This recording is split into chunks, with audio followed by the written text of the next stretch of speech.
Hello, hello, hello, everyone. Welcome to today's webinar. So excited to have you here. Welcome, welcome, welcome to today's webinar. We're going to get started in just a couple of minutes.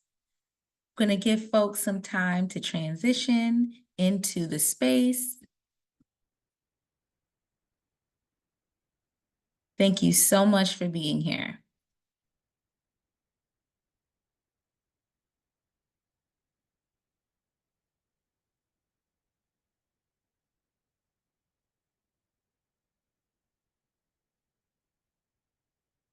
Hello, welcome to those just joining. We're going to be getting started in about 30 seconds. Just giving folks some time to transition in. Welcome and thank you so much for joining from wherever you are today.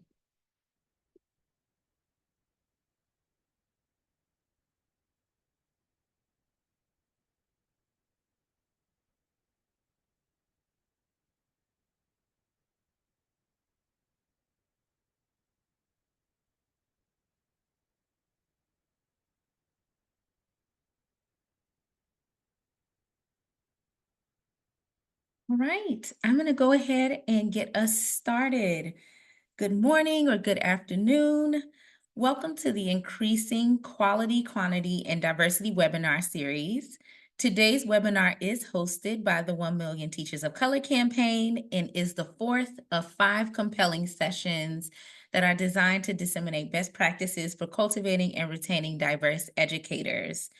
We are extremely grateful that each of you made the choice to be here for today's important conversation that we hope helps you continue to serve your students, educators, and community more equitably.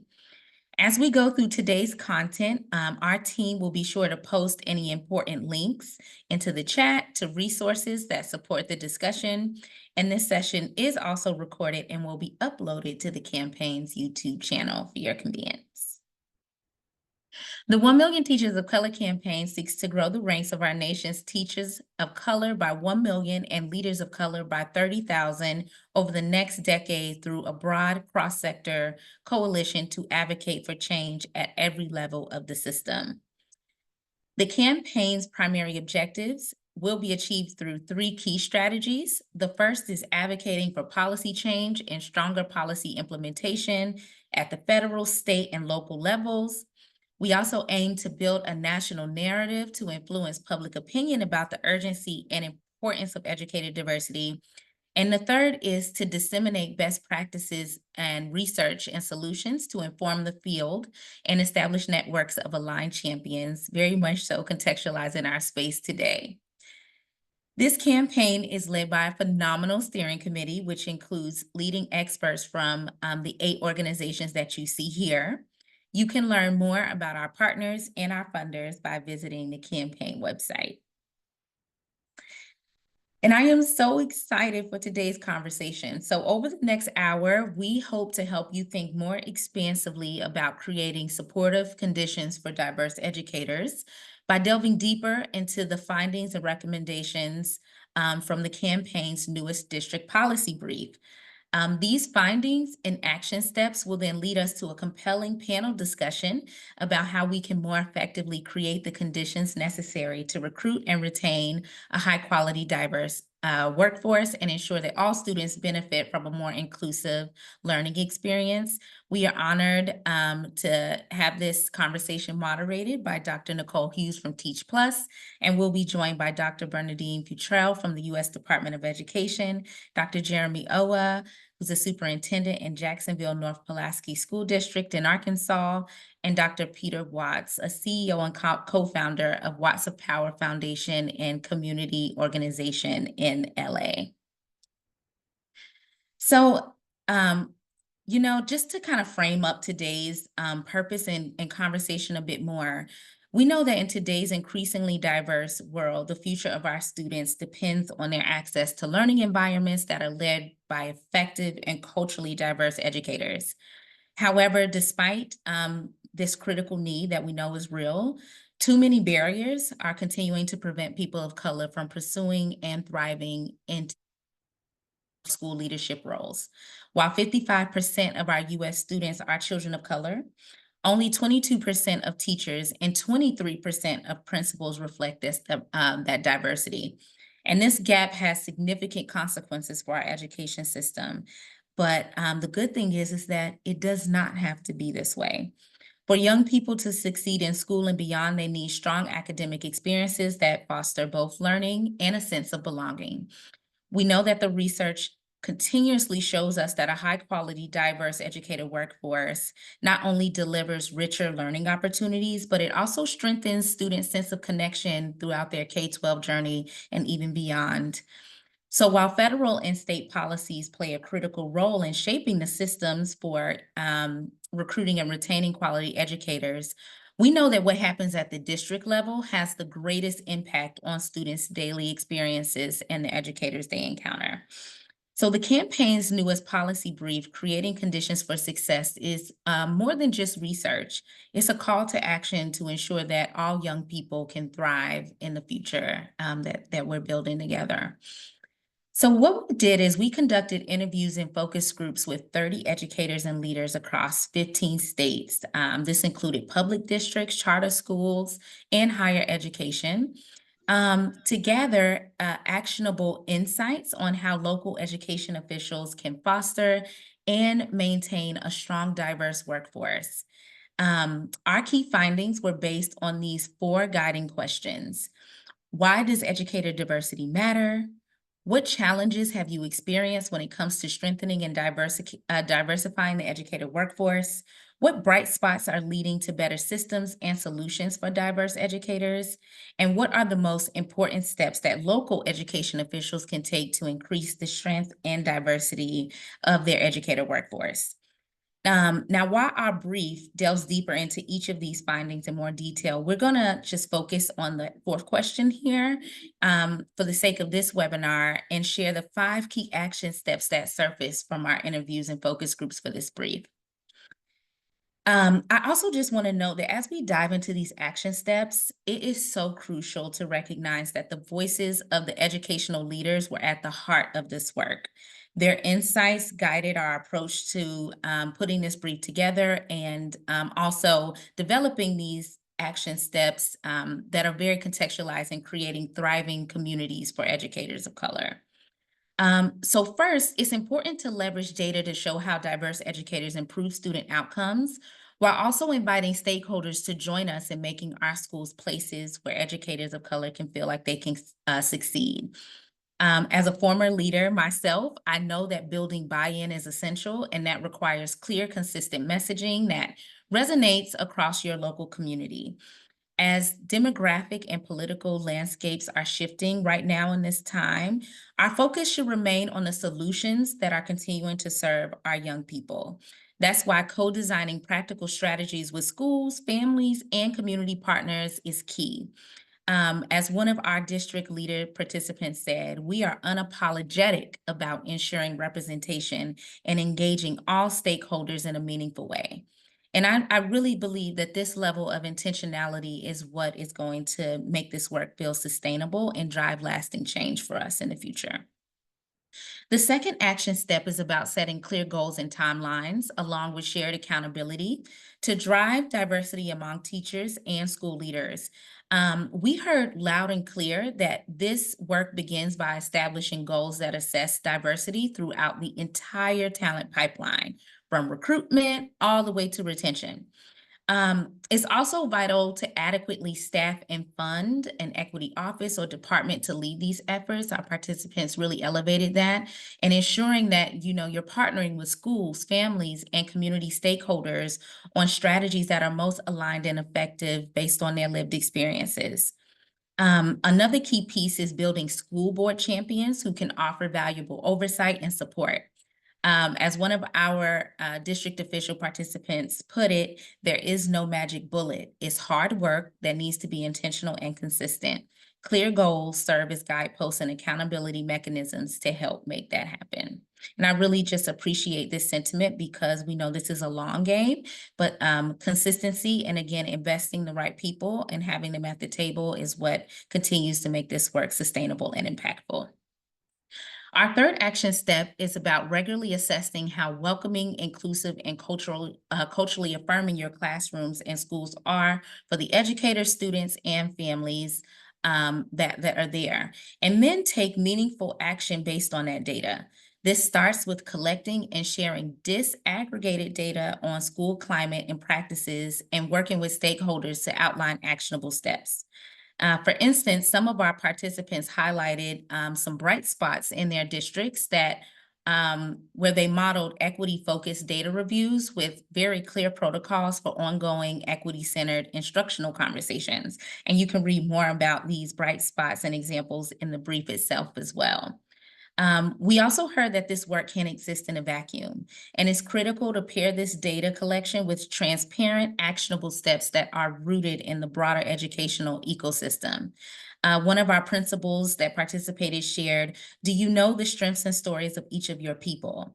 After I spent time trying to answer that question, I really got to know my staff in new ways.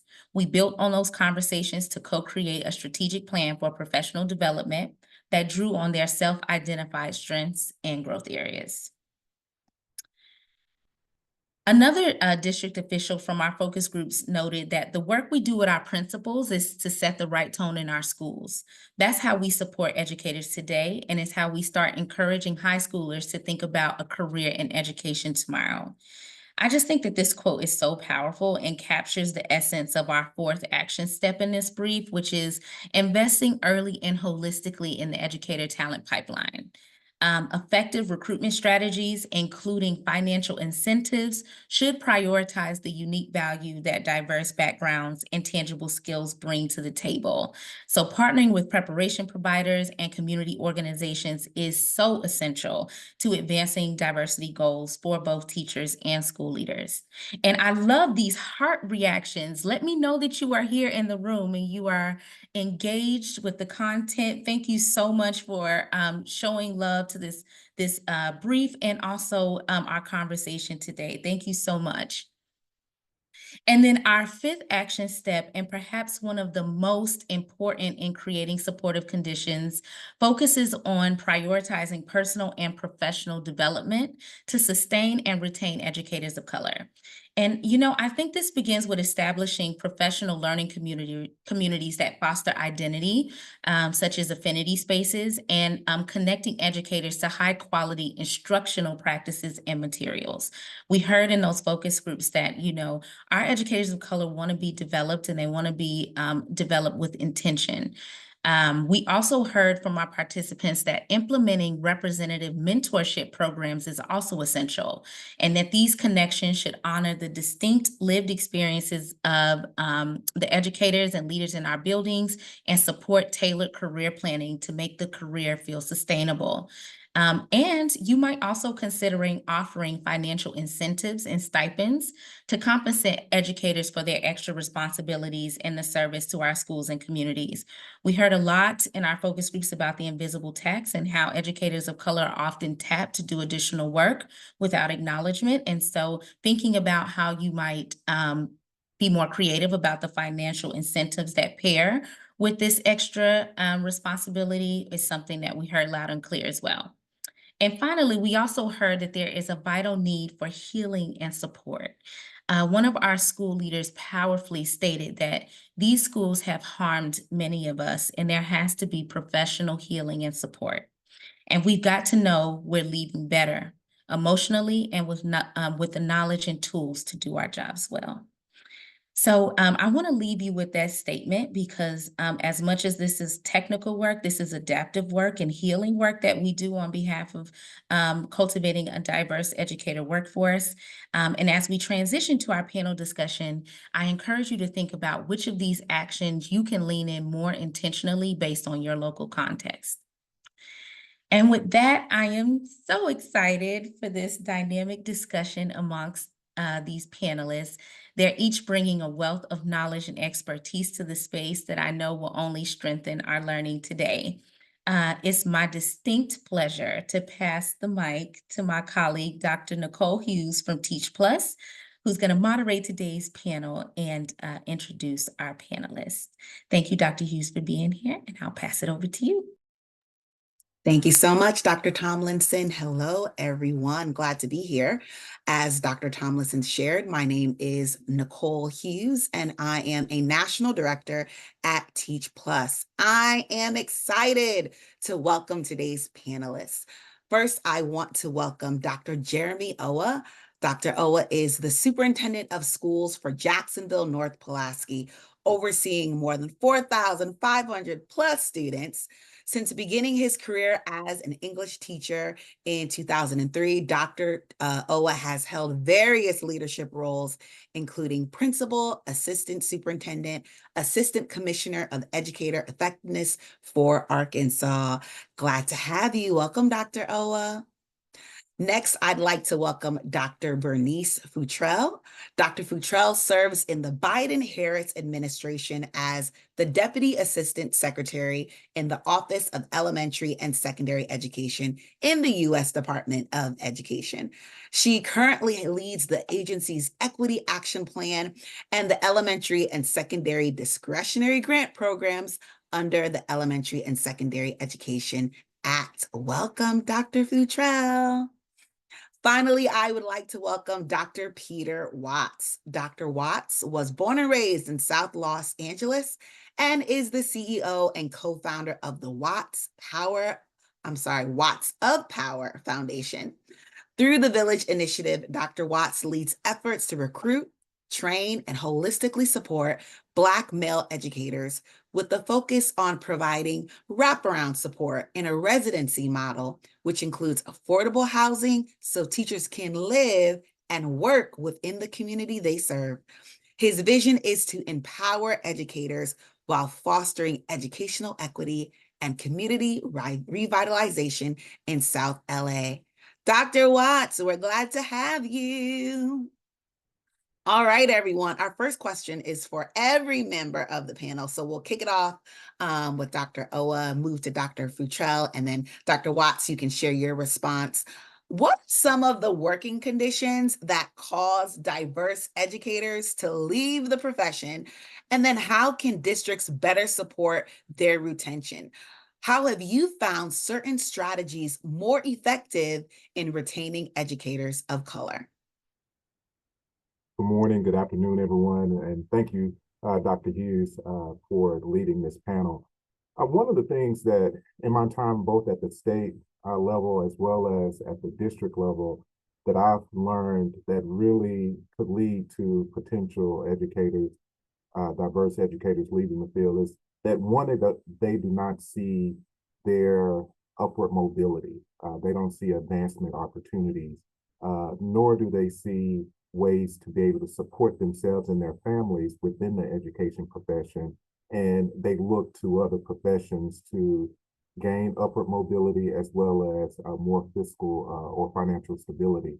And one of the things that we started to work at the State Department and also started to work here in the district is ensure that our staff members actually see upward mobilities and not just assume that they know what possible advancement opportunities that they have within our district or in the education profession, but also make sure we clearly define what those are. And some of that includes defining it in our salary schedule so that they could see there are multiple levels of opportunity to advance, but then also sit down and encourage them, encourage educational advancements, also listening and taking time to hear their voices. So not just assuming that we know what the issues are, but getting it outside the office, inside the classrooms, inside the departments, and actually listening to them and finding out what their aspirations are. And so we started that listening tour. And I'll just say this, through the support of Teach Plus, which really helped us lead that effort here in the district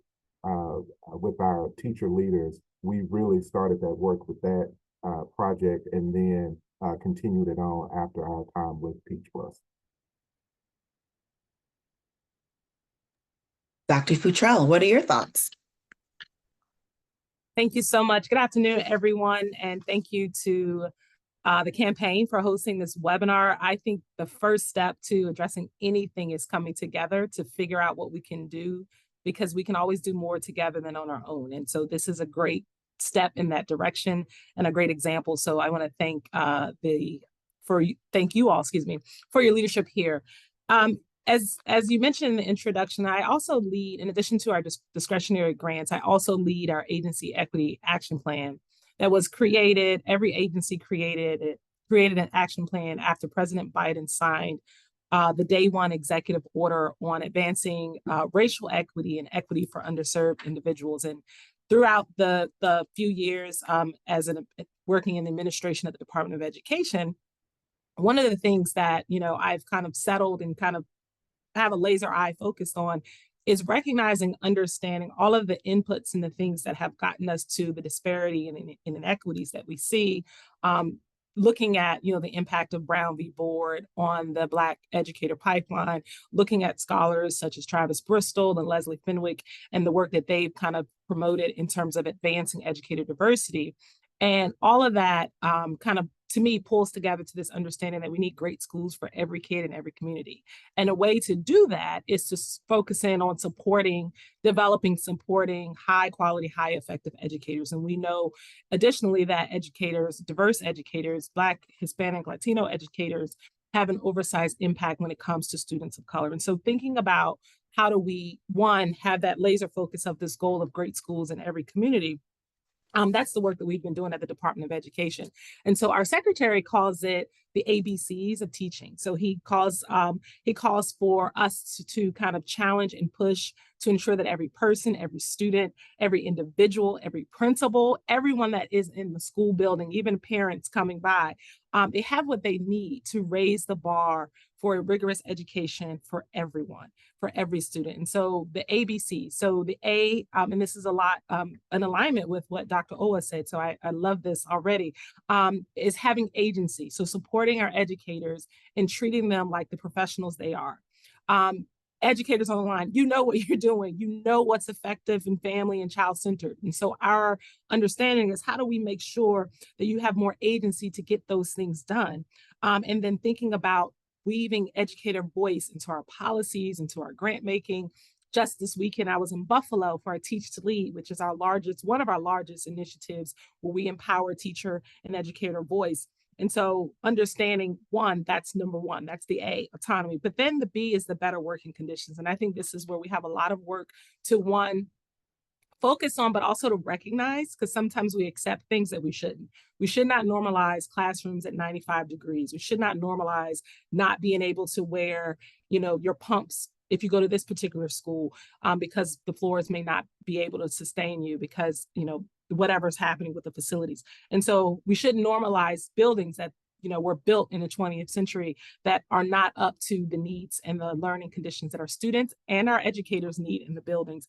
And then also thinking about, again, like Teach to Lead, making sure with these working conditions, we're also fostering and supporting high quality professional development and career pathways for our educators. And then last but definitely not least is the C, compensation.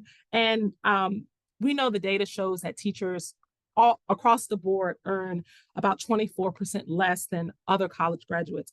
And so we've been working to help states increase their compensation. We've done data visualizations. We celebrate and amplify when states make increases to their teacher compensation, teacher salary. But what we want to see is more financial incentives, more compensation increases, but also thinking about other benefits and other ways that educators can kind of understand the full cost of being an educator and we want to help figure out how to navigate that. For example, are there housing or tax credits that we should be amplifying and supporting and making sure our educators are aware of? Are there things that local districts are doing?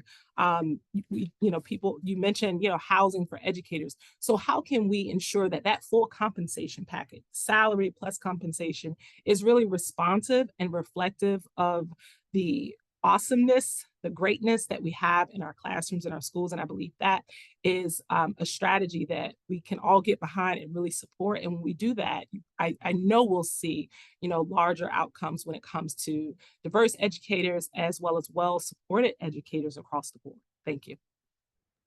Dr. Futrell, thank you. Great schools in our wonderful communities. Dr. Watts, tell us a little bit, because you do some of that work in the community. Tell us a little bit more about that, as well as addressing what are some of those working conditions that cause our educators to leave the profession, and how can we better support them?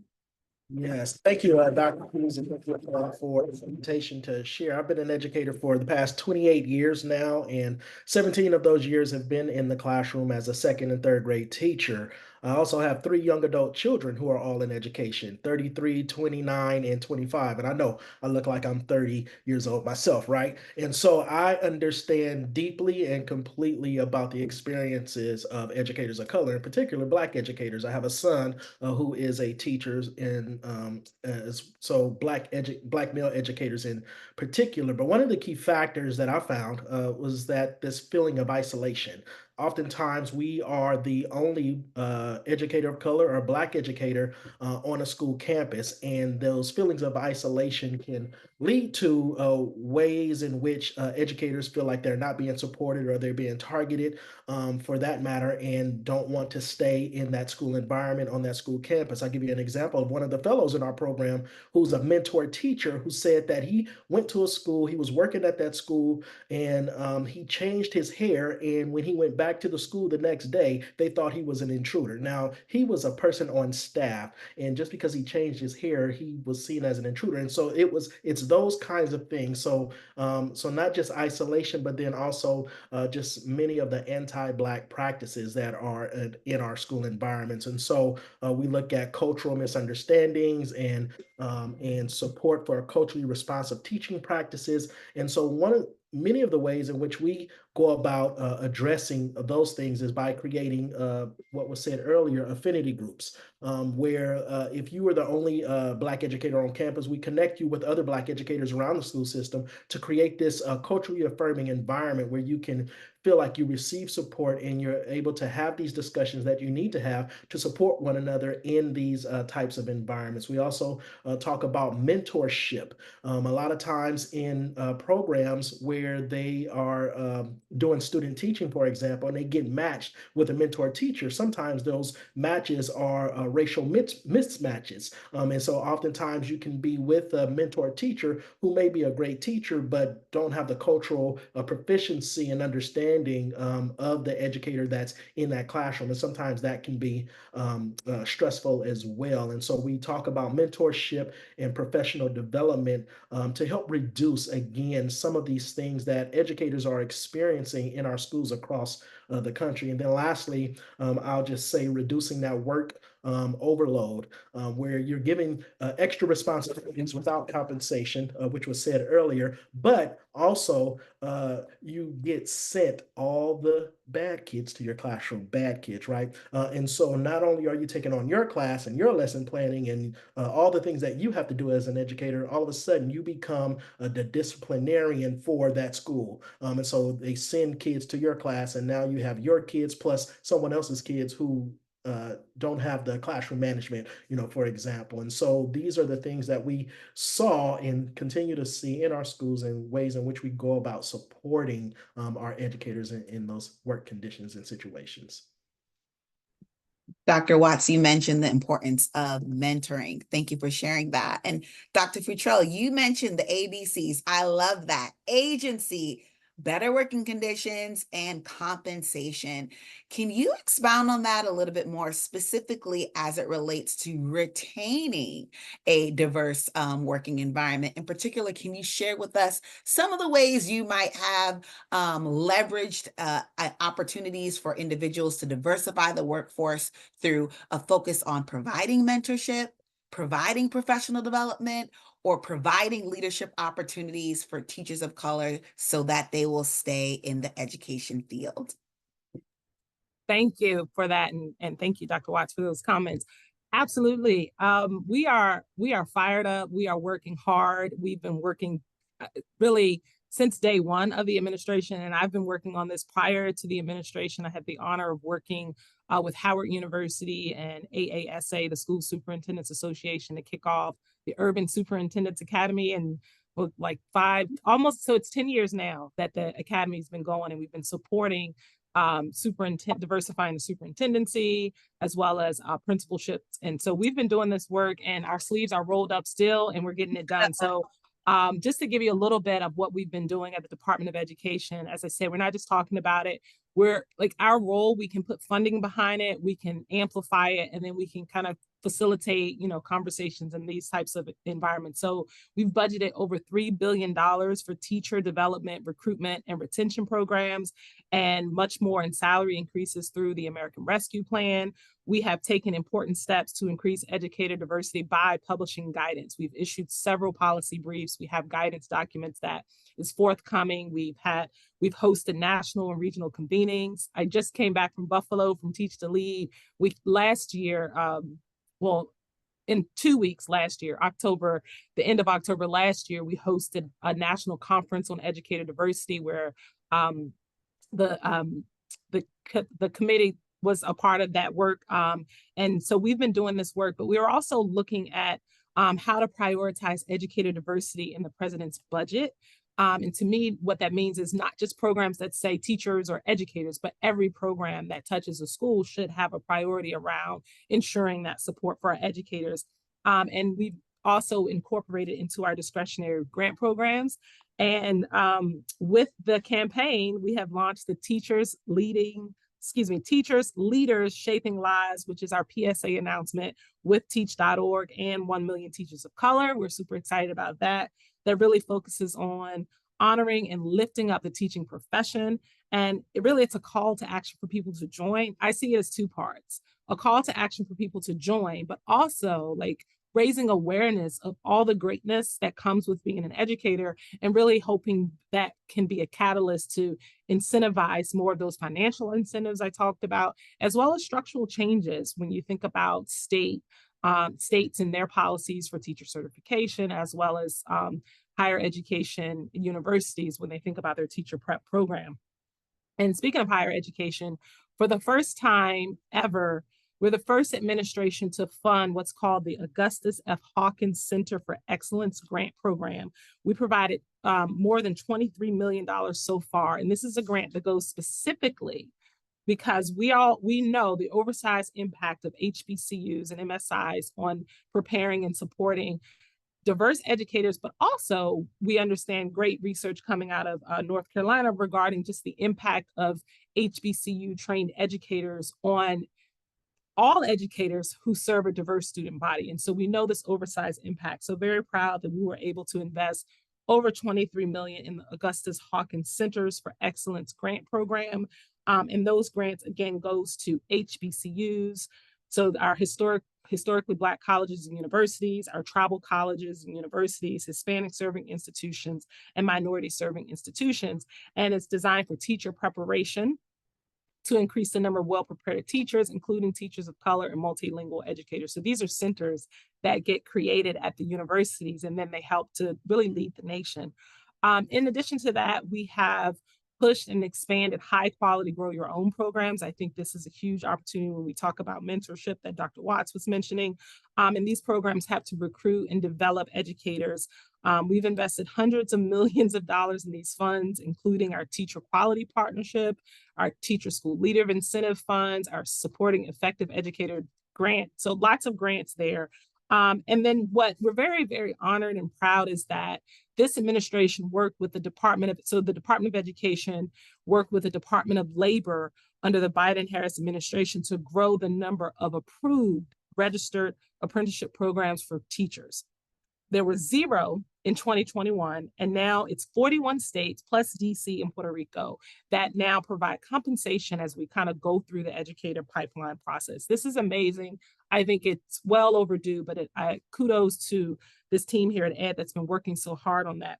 And the reality is we haven't stopped. We're working hard. We've increased the budget for the Teacher Quality Partnership Grant by 34% or $18 million. And earlier this year, we brought together 25 teams from 25 states to regional convenings where we sat down and had conversations with states, because the strategy now has to be being a catalyst, getting behind, amplifying, supporting our states as they identify ways to, as I mentioned, make structural changes as well as financial incentives to support a diverse educator workforce. We can do our part at the federal level, but the education's local, and the work of the states is incredibly important, and states are doing amazing things, and so we're bringing them together to get those stories out, and we've been working on that together. But at the end of the day, we're very proud of what we've done, but there's so much more to do. And that's why this conversation is important. This webinar represents the more to do. The work that our amazing state leaders, our local district leaders, our classroom leaders are doing represents the more work to be done. And so we're kind of gearing up, doing our part. We're still, running through the tape on all of the policies that we want to get out, plus guidance, et cetera. But it really has to be an all hands on deck effort so that we can glean and learn from each other and amplify. Because what I learned from my experiences working with, district administrators, superintendents, state chiefs, et cetera, is sometimes it's just having a conversation and hearing how someone has been successful to either leverage funding, leverage partnerships to really facilitate and support, or undergird this goal of having a well-supported, diverse educator workforce. And once you have that conversation, you can then see yourself in it and you're able to implement it better. So that's been my commitment, our secretary, our president, just trying to make sure we create conditions that enable this type of work to be done, because we know it's important. We know our kids depend on it. I have a 12-year-old and a 10-year-old, so my kids depend on it. So it's personal to me, as well as just really drives me professionally, because I know when it's in place and proper, it's great. So back to the point, if every school, if every community had a great school, then we know what it takes. So let's just do the work to make sure we replicate it across our nation. Thank you.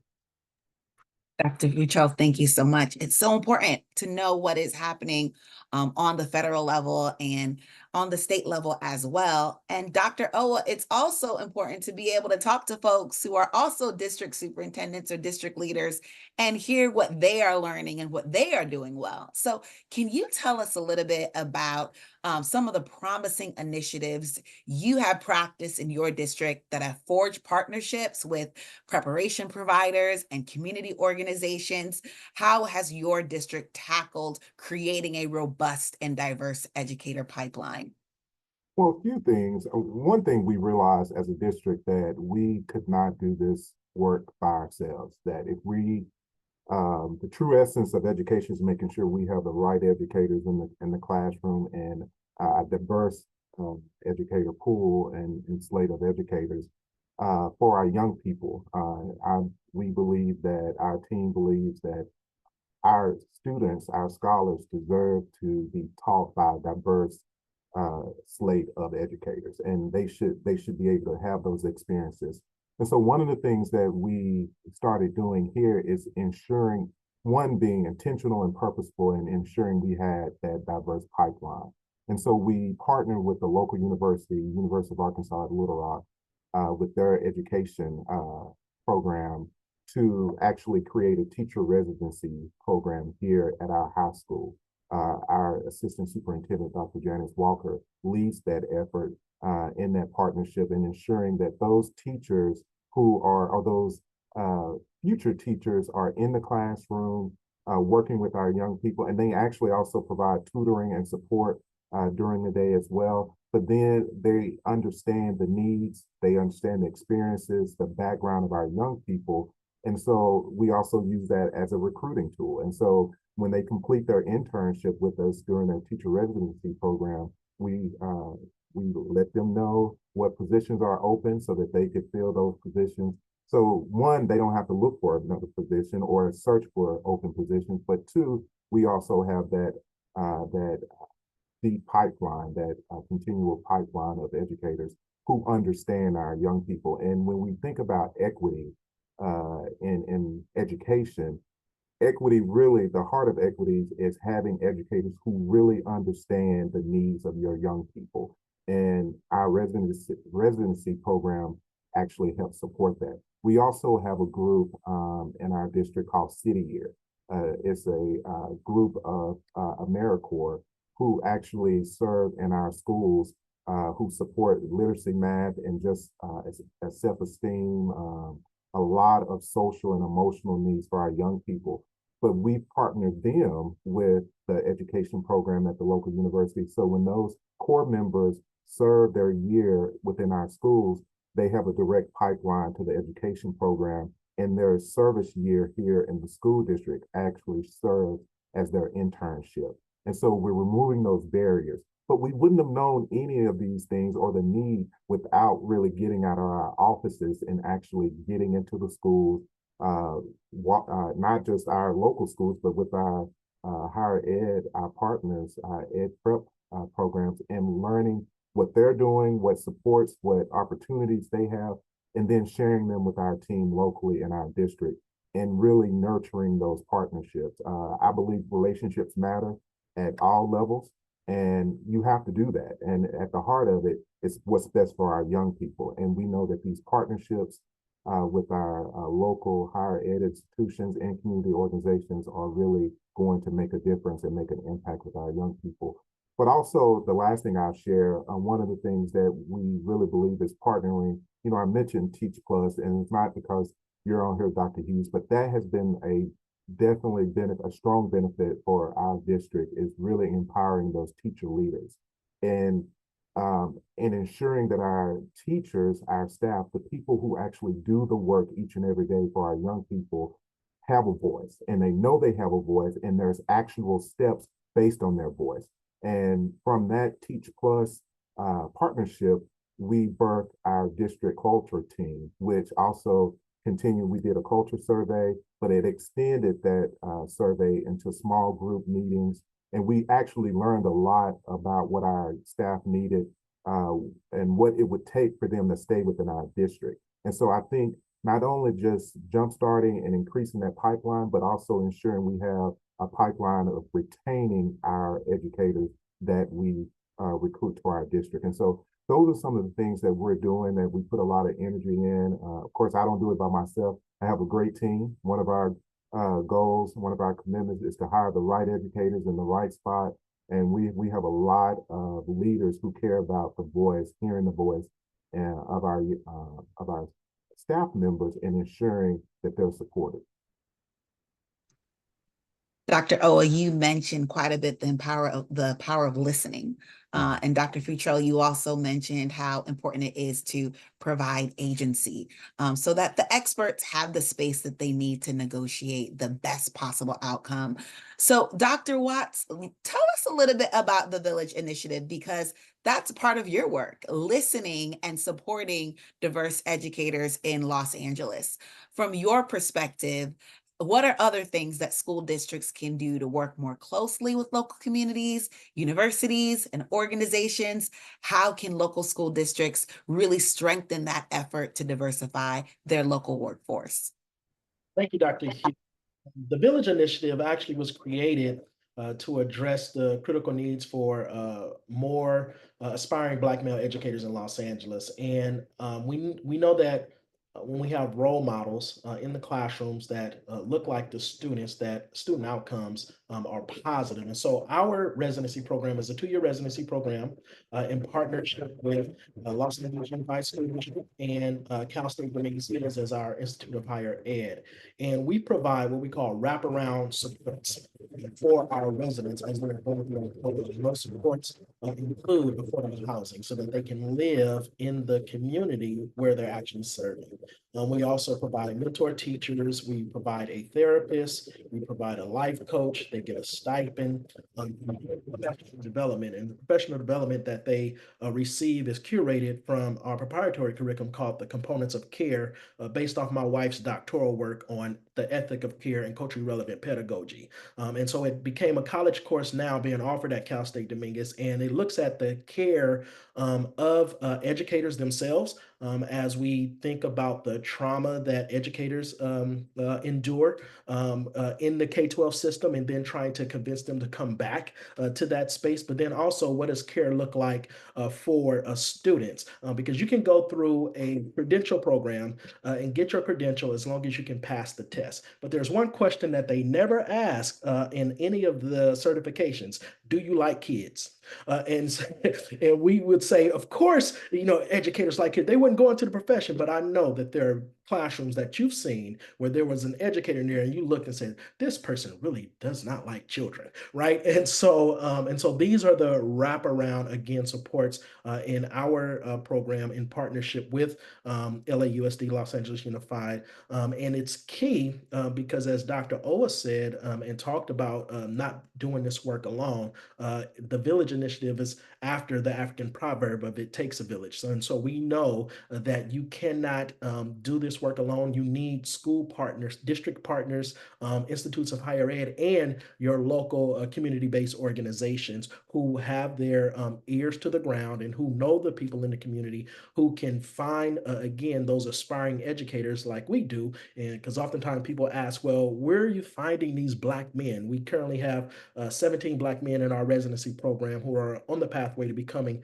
teachers, 5 of them who've completed and have their credentials now. But they came from within the school district. They were paraprofessionals, they were school climate advocates, they were yard staff, they were people who were in mentoring programs like 100 Black Men, they were coaches who were doing Pop Warner. And we just tapped them on the shoulder and said, hey, have you considered teaching as a profession? And so these are the ways in which we go about doing our work, identifying our educators, and again, supporting them in the process in partnership with our school district partner in LAUSD and our Institute of Higher Ed at Cal State Dominguez Hills.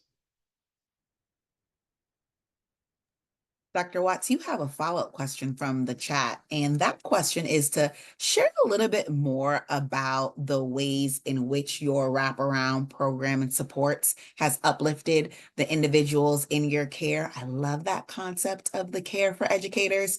And then the other question in the chat is to share a little bit more outside of salary increases that can be done in creative and sustainable ways for school districts to ensure that financial support is increased for educators. Yeah, so with the question about how we've uplifted young men in our program through those wraparound supports, when we were working with these young men, some of the things that we were encountering were some of the like missing deadlines or not applying for certain things, and we thought it had something to do with professionalism. But what we realized was that it was imposter syndrome showing up. And so if you had an adverse experience in your K-12 experience with suspensions and expulsions and anti-Blackness, and then you're being asked to come back to that space, you start to self-sabotage because now you are actually getting ready to go in that space, and these subconscious things start to happen. And so we then got a life coach. And so the life coach started working with these individuals to do goal setting and mindset transformations. And then we also knew and felt like a therapist would also be of support. And so now all of our fellows have access to a therapist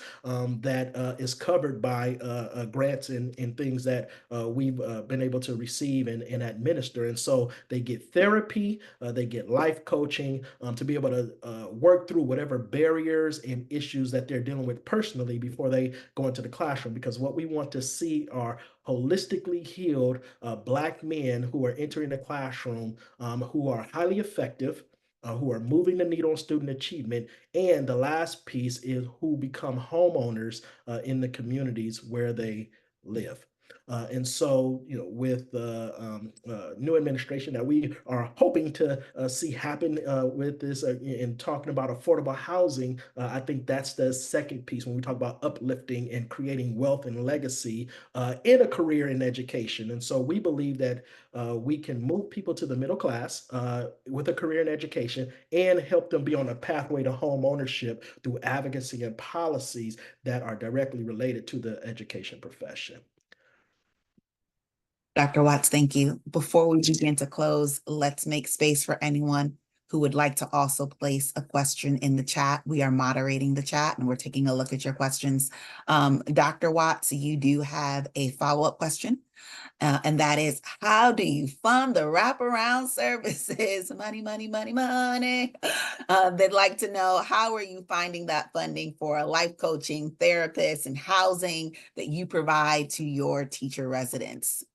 Yes, so we get this funding through public and private partnerships, and so through foundations and donors and things like that. But part of the future advocacy work is to work with the school district to say when these grants run out, you've seen the positive impact that it's had, and you see how it's increased the diversity of the staff and the student achievement. And so, a district allocate a portion of your budget to continue these residency programs. So currently it's through donations and grant dollars from foundations and private donors, but it's also advocating for more policy at the district level, state level, and federal level to continue funding these programs like ours. Thank you. This question from the chat is directed first to Dr. Owa and anyone else who would like to respond. The question is, could you all speak more about the details of your retention pipeline and culture surveys? What strategies might you have used? How did you employ it? Just share a little bit more of those details if you can. So what we did when we discontinue or when we finalized our completed the Leadership Institute with Teach Plus, I took the same teacher leaders who served on that group, and they were the foundational members of our district culture team. And so we looked at a plethora of questions, and I told them, I'm at the district level. You all are in the building, y'all are in the departments. I want you to assist me in picking the right questions for the survey. And so we selected the survey questions and we sent them out, and then we paraphrased or condensed and summarized the results and presented that to the entire staff. Because one of the things we did not want to do is for our staff members to have a survey that was never referred to or addressed or followed on. And so we took the survey results, summarized them, and shared that with our staff. And then we started organizing and scheduling smaller groups. And so the team went to different sites around the school district to obtain more information, more voice from them. And then we gathered that information, met as a team, and actually then summarized that. And then during the district convocation this year, because we did the work last year, I reiterated these are the things that we gained from the survey, from the small group discussions, and these are the actionable steps and goals that we're going to make as a district. And so that our staff sees, one, that their voice really does matter, and that we're listening and we're putting into action exactly what they've told us and shared with us. And a lot of that dealt with the culture of the building. How do we really engage them in the decision making? How do we notify the transparency of what's happening, safety concerns, and just notifying them when things are being done or things happen throughout the school building or school environment or throughout the district, but also those opportunities. We want them to stay here with us in the district. So how are we going to promote professional growth? One of the things that we use with our Title II fund, we promote our educators, not just our licensed, but our classified staff in moving forward with their educational pursuits. So as our educators pursue advanced degrees, we have a reimbursement plan, a program for them. Our paraprofessionals who are interested in becoming educators, we also have a Grow Your Own program with them to ensure that we promote that. But we also partner with local universities to ensure that there's a pipeline with our students who start with us, move on to the collegiate level to gain their teaching degree, and then return back to us. And so we're working on a number of ways to ensure that there's a pipeline, but it starts really building relationships and getting out of the office and listening to the people who do the work each and every day with our young people. Dr. O, I'm hearing a theme of that cultural interaction and cultural responsive and restorativeness that Dr. Watts mentioned previously. So Dr. Watts, this question is for you, coming from the chat. Acknowledging that affinity spaces or groups can be triggering if you've experienced a negative or harmful interaction, or if your space has been mandated by your local district. How can we effectively promote or publicize restorative spaces just for educators of color? That's a great question. And yeah, if those affinity spaces are mandated, it's not, again, by choice by the very nature of that definition. But for us in creating these affinity spaces, it's having the educators set the agenda for what they want support in.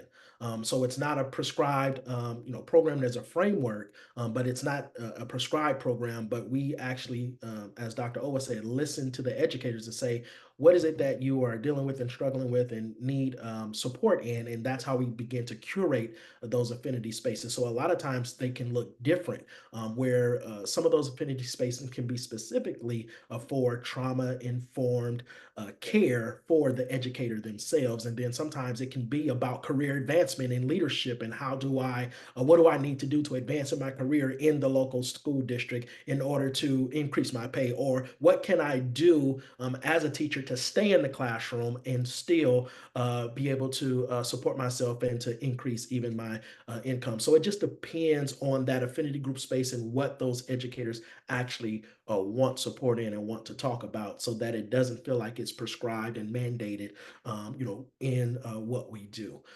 In the local school district in LAUSD, they have two affinity groups. One's called B Men, another one's called B Women, and they oftentimes have guest speakers who come and speak with the current educators in the system. But then we also host affinity groups apart from that, so that you can be apart from the actual school system and feel like you're in a safe space to be able to talk about the things you really need to talk about that you probably really couldn't talk about because the principal was part of the group too.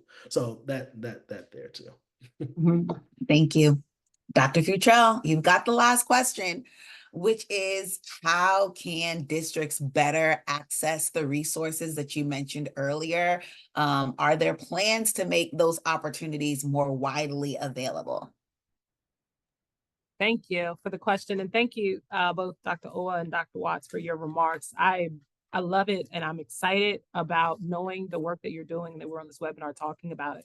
Like I said, our job, I feel like we have two jobs as a federal agency. One is to get behind great, effective things that are happening. So incentivizing it in our grants, prioritizing points. And then the other is kind of get out the way. Like, are there any unnecessary things that are blocking this great work from happening? So what we've been trying to do as an agency under the administration is be more clear on how federal funds can be used. So putting out guidance, policy briefs to be very clear and say, hey, if you want to do this, you can, because we realize even though we have the influx of new money, as I call it, American Rescue Plan, this historic bipartisan safer community schools legislation, all this historic funding, it's still connected to old rules and regulations. And so pushing for innovation and pushing for the work to happen requires us as an agency to make it more plain and more easy to understand how you can use those dollars. And I love, you invoking Title II and saying that, that's a strategy that you're doing. And I'm hopeful that those on the line will be able to implement and do some of the same things with their Title II funds. And so we're, again, putting out guidance. So Title II is one example, but also putting out, we did briefs already, but doing more around what other grant funds, Title I, Title II, the IDEA funding that can be used to support educator diversity, and how, looking at how states can use it, how districts can use it. So that's one strategy that we have, is really going through our different laws and our different funding streams and really trying to articulate the activities that states and districts can do with those funds to support these effective strategies we've talked about around educator diversity. So that's one. The other is just convening in bringing people together. I mentioned we had a national convening last October, and we had a series of regional convenings throughout this year. And in a few weeks in October, we're going to have what we're calling a capstone convening, where we're bringing states back together to continue to share and really co-create what they can do on their part.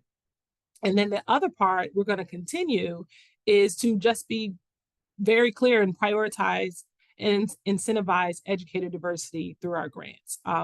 This week, we just launched new magnet school assistance grants, and we talked about, and in that, we prioritize educator diversity. We have, everything's dependent on budgets and all those things, but we're just really trying to be very clear, like, here's how you can use this funding to do the work you're doing. Because when I came to the Department of Education, I came from Head Start. So the first year and a half of the Biden administration, I was a director of the Office of Head Start. I'm a Head Start baby.